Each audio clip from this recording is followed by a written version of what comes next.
우리 특별히 이성민 형제가 방문해 줬는데 우리 환영의 박수 하겠습니다. 잘 왔습니다.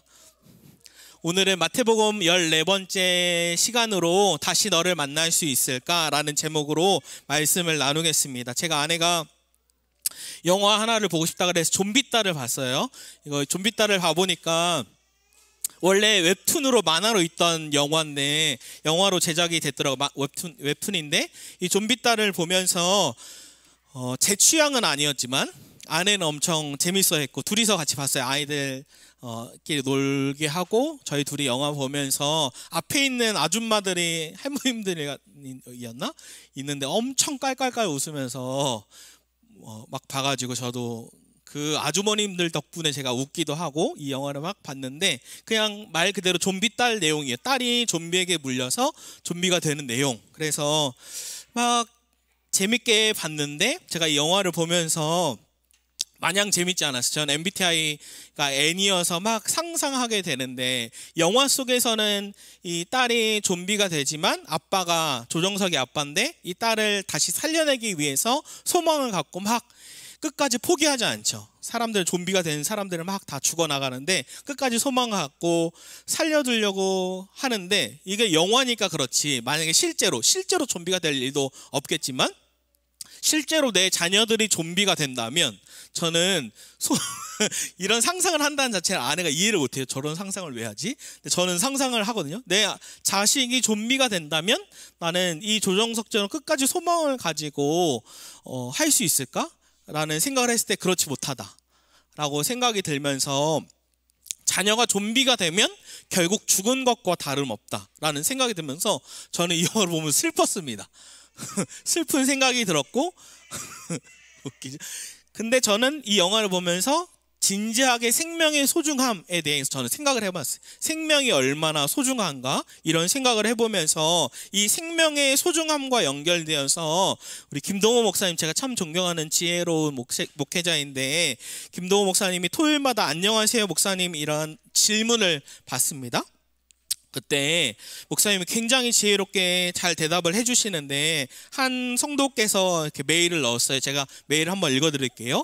안녕하세요 목사님. 저는 16개월 된 아이가 급성 골수성 백혈병으로 투병하면서 날마다 기막힌 새벽을 알게 된 엄마이고 그 후로는 매일 남편과 병원에서 들으며 힘을 얻었던 날기새 가족입니다. 근데요 목사님, 저희 아이는 2차 항암 중에 급성 폐혈성 쇼크가 와서 그 다음날 아침 하늘나라로 갔습니다. 우리 아이는 태어날 때부터 다운 증후군 장애를 가지고 태어났는데 그래서 아이가 아프기 전에도 제 삶은 솔직히 버겁고 힘들었습니다. 제 평생의 소원이 있다면 우리 아이가 아이보다 제가 더 오래 살게 해달라는 것 뿐이었는데 정말 아이를 먼저 보내고 나니 제 기도에 대한 죄책감이 너무 커져서 괴롭습니다.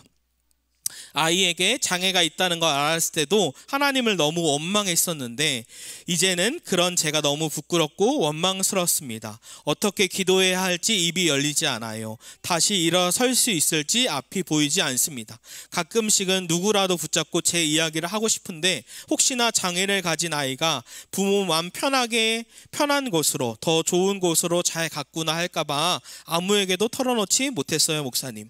마음이 달래지지 않아서 목사님께라도 제 속상함과 제 연약함을 풀고 싶어서 이렇게 메일을 드립니다. 두서없고 푸념뿐인 글이라 죄송합니다. 목사님 하시는 일과 사역 위에 계속 기도하겠습니다 하는 글이었어요. 저는 이 영상을 보면서도 저도 울었고 김동호 목사님도 읽다가 우셨는데 울면서 이 김동호 목사님이 얼마나 지혜로운 대답을 해주실 수 있었을까? 라면서 기대했는데 김동호 목사님이 어떤 얘기를 해주셨을까요? 김동호 목사님이 아무 얘기를 못 하셨어요. 김동호 목사님이 울면서 수많은 지혜로운 얘기를 했는데 아무 말을 못 하시고 울면서 제가 어떤 위로를 할 수 있겠습니까? 어떤 지혜로운 말을 할 수 있겠습니까? 아무것도 하지 못합니다 라고 하면서 그 성도님께 진심으로 메일로 꼭 집 주소를 알려주십시오. 제가 사모 아내와 같이 꼭 찾아가서 식사 대접하고 조금이라도 제 아내를 통해 안아드리고 위로해드리고 싶습니다 라고 얘기했습니다. 그러면서 이 성도님의 하나님을 향한 원망과 마음이 얼마나 힘들었을까라는 생각이 들었어요. 근데 오늘 본문에도 도저히 저도 이해할 수 없는 죽음의 장면이 등장합니다. 우리 10절과 12절 말씀을 한번 읽어볼까요? 10절, 12절 시작. 사람을 보내어 옥에서 요한의 목을 베어 그 머리를 소반에 얹어서 그 소녀에게 주니 그가 자기 어머니에게로 가져가니라. 요한의 제자들이 와서 시체를 가져다가 장사하고 가서 예수께 아뢰니라. 아멘. 이 내용은 분봉왕 헤롯이 있는데 헤롯이 자기의 친동생의 아내와 불륜 관계를 하죠. 그래서 세례 요한이 그것을 꼬집습니다. 그렇게 하면 안 됩니다. 불륜을 저지르면 안 됩니다. 라고 하니까 헤롯이 분해서 그를 감옥에 가뒀죠. 사람들 때문에 두려워서 죽이지 못하다가 그러다가 헤로디아의 딸이 춤을 추니까 헤롯이 너무 황홀해하면서 너의 소원을 다 들어주겠다라고 하니까 헤로디아가 그 딸에게 시켜서 어떻게 해요? 세례 요한의 머리를 주십시오. 그래서 세례 요한의 머리를 목을 베어서 너무나 쉽게 죽어요. 저는 이 말씀을 묵상하면서 화가 나는 거예요. 아니 하나님이 세례 요한처럼 죄를 지적하고 하나님의 나라를 위해 사는 세례 요한을 이때 살려주셔야 하지 않는가? 왜 하나님은 이런 억울한 죽음을 맞이하게 냅두는가? 제가 이 말씀 생각하면서 이 죽음에 대해 생각하면서 예수님 당시에도 헤롯, 오늘 본문의 헤롯 왕과는 부자 관계인데 그 헤롯이 예수님 당시 예수님을 찾으려고 어떻게 해요? 2살 밑에 아들들을 다 죽여요. 그걸 절 묵상하면서도 왜 하나님은 그 무고한 죄가 없는 아이들을 다 죽도록 내버려 두시는가?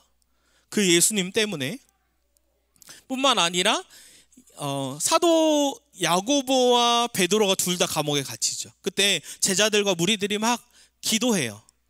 저를 치면 장사나 목사와 또 다른 목회자가 감옥에 갇힌 거예요. 성도들이 위해서 기도해 준 거예요. 근데 저는 이 목회자는 감옥에서 나오죠. 베드로가 나와요. 기도의 응답이죠. 근데 야고보는요? 죽어요. 순교당해요. 아니 왜 똑같이 기도했는데 베드로는 살아나고 야고보는 죽는가? 라면서 저는 이런 질문을 해봤어요.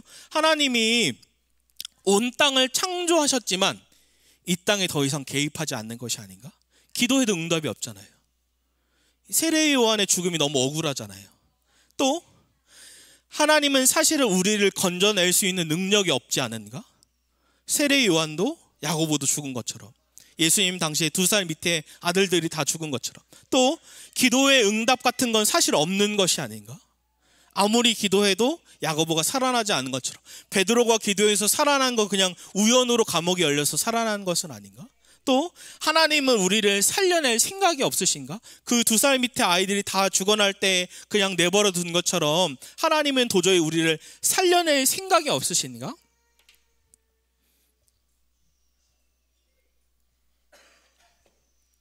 저와 제 아내 얘기를 조금 하면 저번 주였나 이번 주였나 이제 기억도 안 나네요. 아내의 가슴 왼쪽에 혹 같은 게 느껴지는 거예요. 제가 발견했어요. 부부관계가 좋아야 합니다. 근데 혹이 큰 거예요. 제가 느끼기에. 그래서 이거는 빨리 병원을 가봐야겠다 해서 이틀 뒤에 바로 분당 여성재해병원에 갔습니다. 근데 의사가 검사를 해보더니 이거 좀 심각하다 해서 조직 검사를 해야겠습니다 해서 조직 검사를 갑자기 한 거예요. 그랬더니 의사 선생님이 가슴에 동그란 혹이 1.4cm가 있습니다. 그리고 그 모양이 굉장히 안 좋습니다. 그래서 암일 확률이 높습니다. 암이 아니면 다행인데 암일 확률이 높습니다. 그래서 제가 의사 선생님한테 물어봤어요. 선생님 그러면 이거 암이면 몇 기입니까? 저희 어머니가 유방암 3기셨으니까 암 몇 기입니까? 하니까 1기입니다. 근데 제가 나중에 찾아보니까 1기도 수술로 끝낼 수가 있고 1기여도 항암 치료를 하게 되면 저희 어머니는 머리 다 미시고 항암 치료를 받으셨는데 1기여도 항암 치료 갈 수 있는 거예요. 그때부터 저희 아내의 마음은 어려웠죠. 힘들었죠. 그러면서 제가 얘기한 게 의사 선생님이 얘기했던 건, 그 와중에 기분이 좋았던 건, 이건 암이면 남편분이 살린 겁니다. 그래서 그렇지, 이렇게 부부 관계가 좋아야지 라고 생각이 들면서 저희 둘이 얘기했던 건, 함부로 아내가 늘 고난이 우리가 너무 없지 않나 라고 얘기할 때 함부로 고난에 대해서 얘기하면 안 된다. 저희 둘이서 얘기한 게. 그러면서 또 저는 상상했어요. 아내가 암이고 아내가 죽으면, 죽었어요 아내가, 하나님을 향해 원망하지 않을까? 아니, 전 진지했어요. 전 하나님을 향해 이 첫 번째 자매가 하나님께 원망을 다 쏟아 놓은 것처럼 전 하나님께 원망을 다 쏟아 놓을 거예요. 하나님 왜 제 기도에 응답하지 않았습니까? 하나님 무능하신 것 아닙니까? 하나님은 기도에 역사하지 않는 것 아닙니까? 하나님이 온 땅을 창조했지만 개입하지 않으시는 것 아닙니까? 라고요. 그러니까 제 아내를 위해서 기도해 주십시오. 근데 저는 다 위로할 수 없지만, 이 김동호 목사님처럼 제가 할 수 있는 건 없지만 하나님을 향한 오해를 조금씩 풀어가고 싶다라는 생각이 들었어요. 우리 창세기 3장 19절 말씀을 한번 읽어볼까요? 창세기 3장 19절 시작. 내가 흙으로 돌아갈 때까지 얼굴에 땀을 흘려야 먹을 것을 먹으리니 내가 그것을 취함을 입었음이라. 너는 흙이니 흙으로 돌아갈 것이니라 하시니라. 아멘. 아담이 죄를 짓고 난 후에 하나님 뭐라고 아담에게 얘기했냐면, 너는 흙이니 흙으로 돌아갈 거야 라고 얘기합니다. 여기서 중요한 건 모든 인간이 죽음을 맞이한다는 거예요. 분명한 건 죄의 결과로, 모든 인간은 죄의 결과로 그 수완의 때를 하나님이 아시지만 어린아이부터 어른에 이르기까지 모든 인간은 죽음을 맞이한다. 제 아내도 죽고 저도 죽고 제 자녀도 죽고 저희 부모도 죽고 모든 인간은 죄의 결과로 죽게 된다. 그런데 여기서 하나 더 나아가서 하나님을 향한 오해가 있는데, 그 오늘 본문에서 잘 표현해 줍니다. 우리 7절에서 11절의 말씀을 한번 읽어볼까요? 7절에서 11절입니다. 시작. 헤롯이 맹세로 그에게 무엇이든지 달라는 대로 주겠다고 약속하거늘 그가 제 어머니의 시킴을 듣고 이르되 세례 요한의 머리를 소반에 얹어 여기서 내게 주소서 하니, 왕이 근심하나 자기가 맹세한 것과 그 함께 앉은 사람들 때문에 주라 명하고 사람을 보내어 옥에서 요한의 목을 베어 그 머리를 소반에 얹어서 그 소년에게 주니 그가 자기 어머니에게로 가져가니라. 아멘. 여기서 헤롯이 뭐라고 반복해서 얘기합니까? 주겠다, 주소서, 주라, 주니 라고 얘기하면서, 여기서 오늘 핵심 단어인데 헬라어 디도미라는 단어가 주다입니다. 그래서 무엇이냐면 이 사탄의 권세에 지배받고 있는 모든 인간은, 또는 사탄은 우리에게 뭐라고 얘기하냐면 내가 다 줄게. 사탄이 예수님께도 뭐라고 얘기했어? 천하만국을 너에게 주겠다 라고 얘기해요. 디도미, 다 줄게 라고 얘기합니다. 제 아내가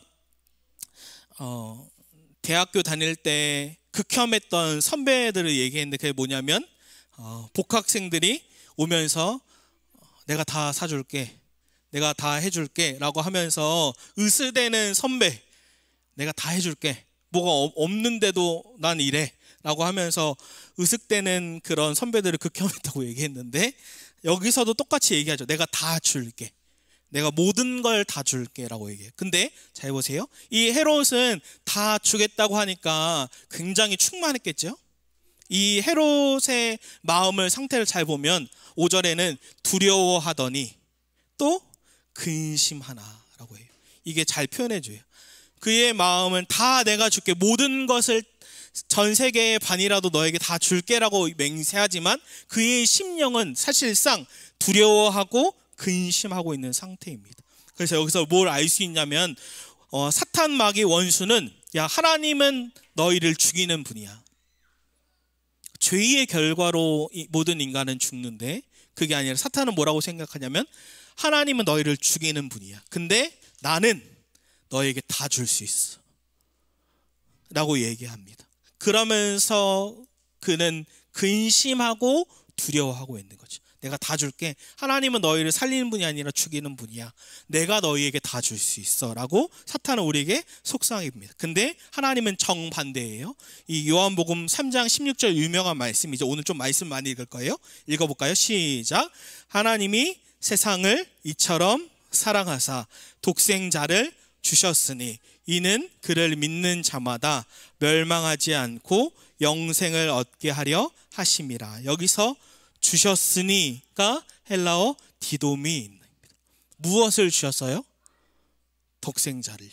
하나님이 우리에게 준 건 전부를 주신 거예요. 이런 거예요. 하나님은 오히려 죄의 결과로 말미암아 죽은 우리를 살리기 위해서 자신의 전부를 내어주시는 거예요. 디도미.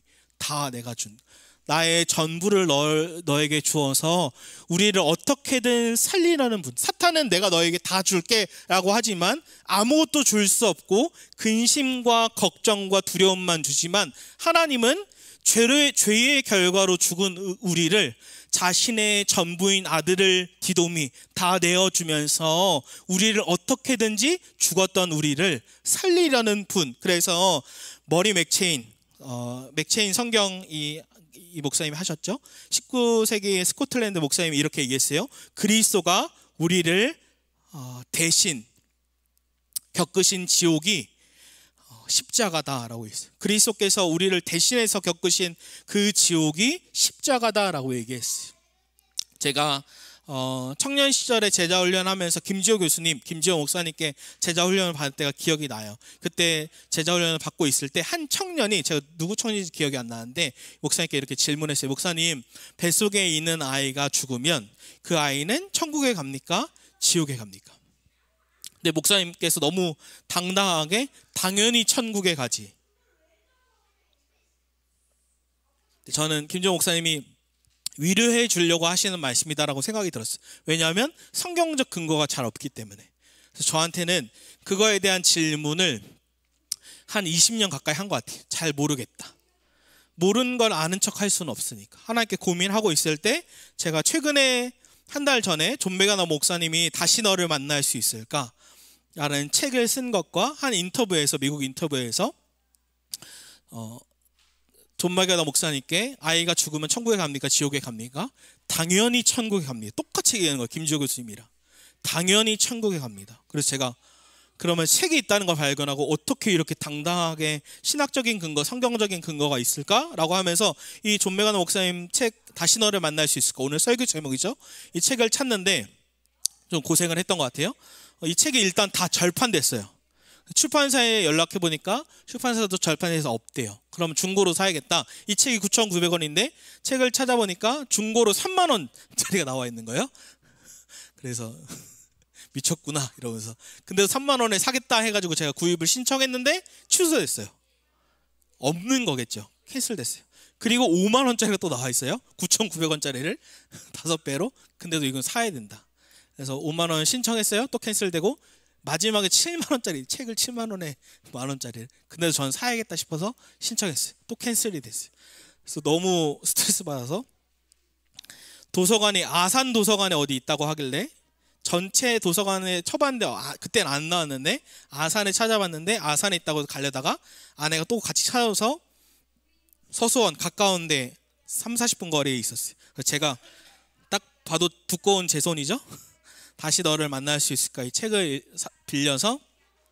왜 제가 중고로 사려고 했냐면 우리 윤지영 입사님께도 얘기했는데 이 선물을 꼭 제가 선물해 드리고 싶다, 자기도 좋다라고 했는데 제가 못 샀어요. 근데 이 책을 쭉 읽으면서 몇 개 내용들을 정리해 왔어요. 제가 다 찍고 다 책으로 만들 수는 없었지만 정리해 왔고 이 책을 빌릴 수 있습니다. 이렇게 되어 있어요. 존 메가너 목사님이 사산 또는 자연유산으로 인한 정신적인 충격은 첫 번째로 아이를 잃은 부모의 60%가 분노를 하고, 두 번째 아이를 잃은 아버지들의 50%와 어머니들의 90%가 죄책감을 느끼고, 어린아이를 잃은 부모의 95%에서 100%가 측량할 수 없는 깊은 슬픔을 느낀다라고 나 있어요. 근데 이 존 메가너 목사님이 뱃속에 있는 아이가 죽어도 천국에 간다. 그 성경적인 근거들을 얘기하는데 우리 좀 말씀을 읽어볼 거예요. 욥기 3장입니다.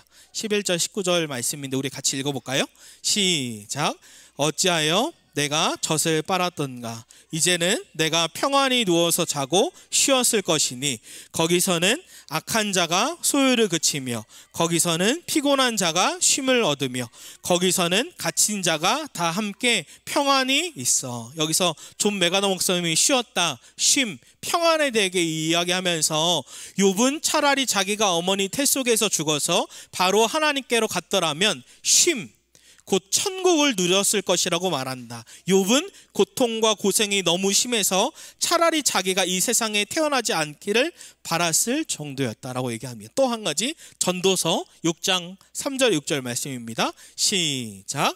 사람이 비록 100명의 자녀를 낳고 또 장수하여 사는 날이 많을지라도 그의 영혼은 그러한 행복으로 만족하지 못하고 또 그가 안장되지 못하면 나는 이르기를 낙태한 자가 그보다는 낫다 하나니 낙태된 자는 헛되이 왔다가 어두운 중에 가매 그의 이름이 어둠에 덮이니 햇빛도 보지 못하고 또 그것을 알지도 못하나 이는 그보다 더 평안함이라. 아멘. 존 메가더 목사님이 이 솔로몬이 말하는 핵심은 사람이 아무리 장수해도 하나님의 선하심을 깨닫고 경험하지 못하면 유산 또는 사산된 아이가 그 사람보다 훨씬 낫다는 것이다. 위의 욥기와 전도서의 말씀을 통해 유산 또는 사산된 아이가 평화로운 상태로 천국에 들어간다는 사실을 말한다. 제가 이거 읽으면서 질문이 하나 떠올랐어요. 그럼 우리도 쉽게 자살할 수 있지 않을까? 다 천국에 간다고 얘기하니까. 근데 이렇게 대답해요. 행동에 책임질 나이는 오직 하나님만이 정하신다. 저 이 말에 왔다 생각했어요. 그래서 이 책에서 전 한 이야기만 가지고 왔는데 미국의 한 부부에게 베다니라는 딸이 태어납니다. 그런데 이 아이가 태어난 다음 날 다운 증후군 진단을 받습니다.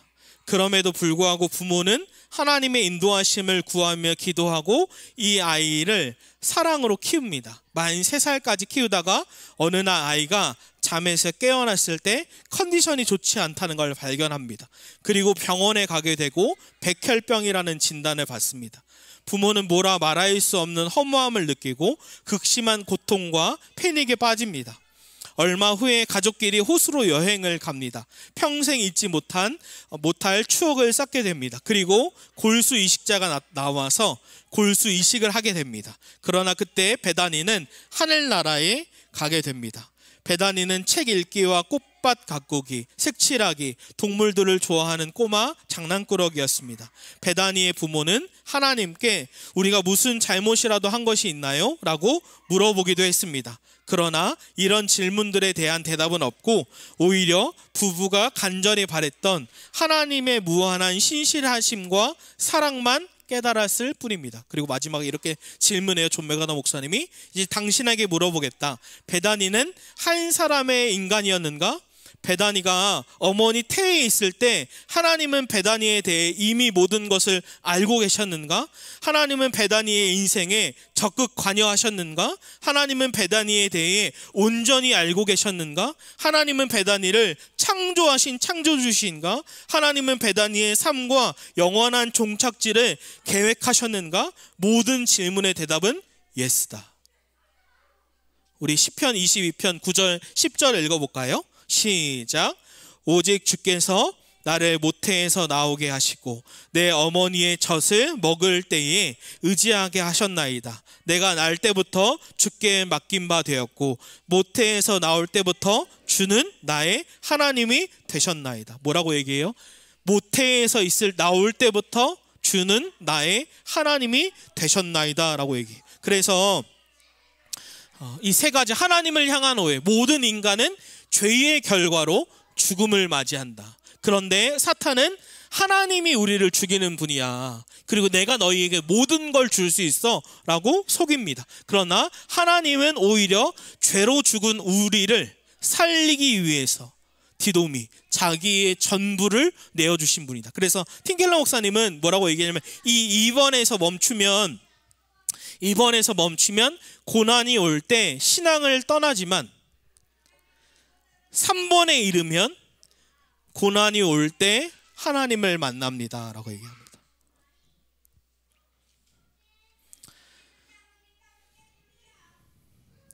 그럼 이제 우리는 무엇을 해야 하는가?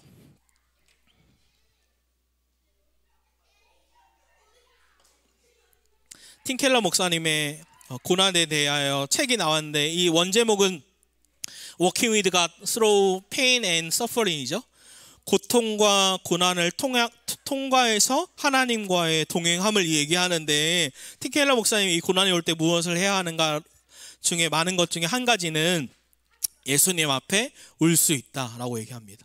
제가 아내 앞에서는 당당하게 이렇게 아플 때 제가 앞에서 울지 않고 괜찮아 라고 했지만 제가 혼자 있을 때 예수님 앞에서 우는 거예요. 제가 이게 교회 출근해서 차에다 대고 지하주차장에서 기도하면서 예수님 앞에서 펑펑 우는데 우리는 예수님 앞에 울 수 있죠. 이 시편에도 이 처음 제가 얘기한 김동 목사님 안녕하세요 이 자매 자기가 하나님을 원망했는데 그거에 대해서도 마음이 아프다라고 얘기하는데 저는 이 팀 켈러 목사님 책을 읽으면서도 팀 켈러 뭐라고 얘기했냐면 아니다 하나님을 원망하십시오 라고 얘기해요. 시편에서도 욥기에서도 뭐라고 얘기하냐면 욥이 하나님을 원망하거든요. 시편 기자도 하나님을 원망하는데 하나님 뭐라고 하냐면 욥 너 왜 나를 원망했냐? 라고 얘기하지 않고 하나님이 욥의 편을 들어줍니다. 그 얘기는 뭐냐면 예수님 앞에 울 수 있고 예수님을 향해 원망할 수 있고 하나님을 향해 모든 원망을 다 쏟아놔도 된다. 단 하나님을 원망하고 하나님 앞에서 울라고 얘기합니다. 근데 감사하게 제가 약간 드라마틱하게 앞에 거 얘기한 뒤에 얘기하는데 어저께 전화가 왔어요. 아내 여기서 같이 저희 세팅하고 준비하는데 아내한테 병원에서 전화가 와서 병원에서 제 간호사한테도 결과 나오면 전화로 통보하실 때 바로 결과 얘기해 주시나요? 하니까 얘기 안 하고 오셔서 의사와 만나야 된다라고 얘기하시는 거예요. 근데 어저께 전화 와서 이은미님 그래도 암이 아니고 양성으로 나왔습니다. 그건 수술해서 떼내기만 하면 너무너무 다행입니다. 왜냐하면 이게 암이 진짜로 아내는 왜 이렇게 의사가 과대하게 얘기해서 두렵게 얘기해서 암일 수 있습니다라고 확률을 높게 얘기했나 얘기하지만 저는 그렇게 얘기 안 했어요. 아니다. 이게 수많은 수술 사례로 모양이 너무 안 좋았거든요. 제가 봐도 이렇게 꾸불꾸불하면서 그렇기 때문에 의사는 암일 확률이 높습니다라고 얘기한 거지 암이 아닙니다라고 해서 요거 양성으로 그냥 수술 다음 주 금요일 날 수술 때요. 기도해 주세요. 그래서 네, 이거 너무 잘 된 거죠. 암이 아니니까. 그래서 참 감사하다. 우리는 고난이 올 때 예수님 앞에 울 수 있다. 근데 저는 더 질문이 들었어요. 그래 예수님 앞에 울 수 있는데 그럼 우리는 고난이 올 때 우리의 삶은 끊임없이 인생에 고난이 찾아오는데 작고 큰 각 사람에게 고난이 찾아오는데 어떻게 이겨낼 수 있는가? 헤롯은 오늘 본문에서 어떻게 했어요? 5절과 9절에 두려워하고 근심했단 말이에요. 원수는 내가 디돔이 다 너에게 줄 수 있어 라고 하지만 정작 우리에게 평안이 없고 두려움과 근심, 저도 두려움과 근심이 있죠. 그걸 예수님 앞에 울면서 토해내는 거죠. 어떻게 우리는 고난이 찾아와도 제가 아내한테 늘 했던 얘기가 고난을 구하는 게 아니라 고난이 찾아왔을 때 우리가 승리할 수 있는 힘이 있는 게 중요하다라고 제가 거듭 얘기했거든요. 근데 사도 바울이 그러한 사람이었죠. 사도 바울이 40대를 하나 감한 매를 5번 거의 200번 정확히는 195번의 매를 맞는데 어떻게 사도 바울은 이렇게 고난이 수없는 육체적, 정신적, 영적인 고난이 계속 찾아오거든요. 감옥에 가고. 근데 사도 바울은 어떻게 이겨낼 수 있었나? 이 사도 바울의 기질이 강했나? 사도 바울의 MBTI는 남달랐나? 사도 바울은 자기의 기질과 자기의 MBTI가 남달랐다고 얘기하잖아요. 뭐라고 얘기하냐면 우리 마지막으로 빌립보서 4장 11절 13절 읽어볼까요? 시작. 내가 궁핍함으로 말하는 것이 아니니라. 어떠한 형편에든지 나는 자족하기를 배웠노니 나는 비천에 처할 줄도 알고 풍부에 처할 줄도 알아. 모든 일 곧 배부름과 배고픔과 풍부와 궁핍에도 처할 줄 아는 일체의 비결을 배웠노라. 내게 능력 주시는 자 안에서 내가 모든 것을 할 수 있느니라. 아멘. 사도 바울은 나의 기질은 남달랐어. 나의 MBTI는 남달랐어라고 얘기한 게 아니라 나는 배웠어. 나는 일체의 비결을 배웠어. 원래 있었던 기질, 강인한 기질이 아니라 나는 그 일체의 비결 원래 없었는데 이거를 배웠는데 내게 능력 주시는 자, 아까 누구예요? 예수님이죠. 내게 능력 주시는 하나님 안에서, 제가 많이 얘기하는 헬라어 N, 무엇 때문에 무엇 안에서 무엇과 함께, 예수님과 함께 내가 모든 것을 할 수 있어. 이 말은 내가 슈퍼매니아가 아니라 내 삶에 고난이 와도 예수님과 함께 이것을 통과할 만한 일체의 비결을 배운 거야 라고 얘기해 주는 거예요. 그 하나님의 임재 가운데 고난을 승리할 수 있는 힘을 배운 거야 라고 얘기한, 그걸 어떻게 배웠나? 하나님의 임재를 어떻게 그는 경험하고 배웠는가? 제가 오스왈드 챔버스 우리 시사님 추천해서 요즘 열심히 읽고 있는데, 주님은 나의 최고봉, 여기서 깊이 와닿는 게 있어요. 마지막으로 제가 읽어드릴게요. 한번 잘 들어보세요. 마지막입니다. 우리가 고난받을 때 예수 그리스도께서 우리와 함께 하시는 것은 사실입니다. 그러나 우리는 주님께서 시험 받으실 때 주님과 함께 합니까? 당신이 예수님과 동행하고 있는지 아니면 세상과 육신, 마귀와 어울리고 있는지 지금 한번 살펴보십시오. 지금 살아가는 삶 가운데 예수님과 동행하고 있습니까? 하나님의 임재의 실체는 어떤 장소에 따르는 것이 아니라 언제나 우리 앞에 주님을 모시겠다는 결단에 따릅니다. 문제는 우리가 주의 임재의 실체 위에 우리의 삶을 세우기를 거절한다는 점입니다. 다윗은 시편에서 내가 여호와를 항상 내 앞에 모십니다 라고 고백합니다. 바울은 감옥에서 주께서 내 곁에 서서 나에게 힘을 주심은 이라는 고백은 예수님의 실체에 서 있을 때 가능합니다. 실체에 서 있다는 말은 하나님의 임재를 감상적으로 느끼는 것이 아니라 하나님의 임재의 실체를 믿음으로 바라보는 것을 의미합니다. 왜냐하면 그분은 실제로 언제나 우리 앞에 계시기 때문입니다. 아멘. 우리는 어떻게 일체의 비결을 배울 수 있나? 그것은 예수님을 늘 앞에 모시는 겁니다. 그래서 저도 오늘 한 주 동안 계속 이거를 적용했어요. 어떻게 이 믿음의 감각을 실제로 내가 운전할 때도 예수님 앞에 모시고, 아침에 일어날 때도 예수님하고 예수님을 앞에 모시고, 내가 예배를 드릴 때에도 예수님을 앞에 모시고, 내가 일을 할 때에도 예수님을 앞에 모시고. 사도 바울은 이 기질이 강인함이 원래 있었던 것이 아니라 일체의 비결을 배웠는데 내 곁에 서서 나에게 힘 주심은 그 예수님이 앞에 계시는 실체를 믿음으로 살아가는 거죠. 제가 오늘 적용하고 싶은데 종이랑 펜 간단히 나눠주시겠어요? 감사합니다. 이 두 가지를 오늘 따로 나눔이 없기 때문에 써봤으면 좋겠어요. 오늘 예배를 드리며 깨달은 것, 찬양하며 기도하며 말씀을 들으며 깨닫는 것이 있다면 무엇인지. 두 번째는 예수님을 늘 앞에 모시기 위해 나는 무엇을 구체적으로 실천해 볼 수 있을까? 예수님을 늘 앞에 모시기 위해 나는 무엇을 실제적으로 적용해 볼 수 있을까라고 한번 적어주시면 좋겠습니다.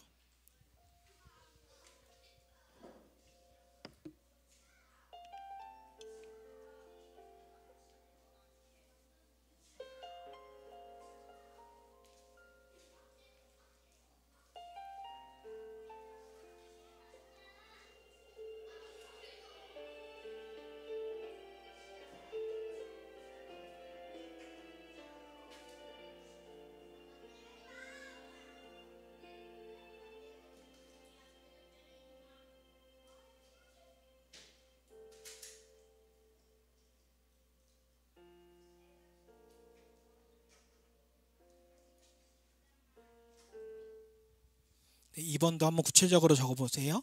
왜냐하면 이게 그냥 듣고 끝나면 한 적용이 30%밖에 안 되는데 자신이 구체적으로 적으면 실행할 확률이 90% 통계라고 합니다. 한번 구체적으로 적어보시면 좋을 것 같습니다.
네, 다 적으시면 셋 이렇게 나눔을 짧게 해주시면 좋을 것 같습니다.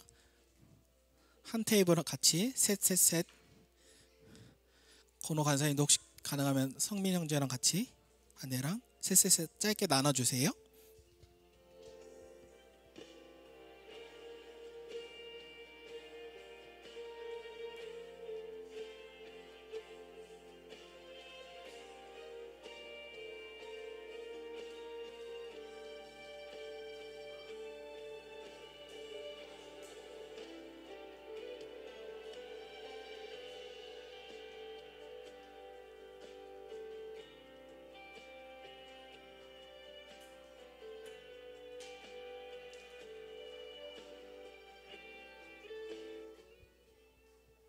네, 다 쓰셨으면 나눠주시면 됩니다.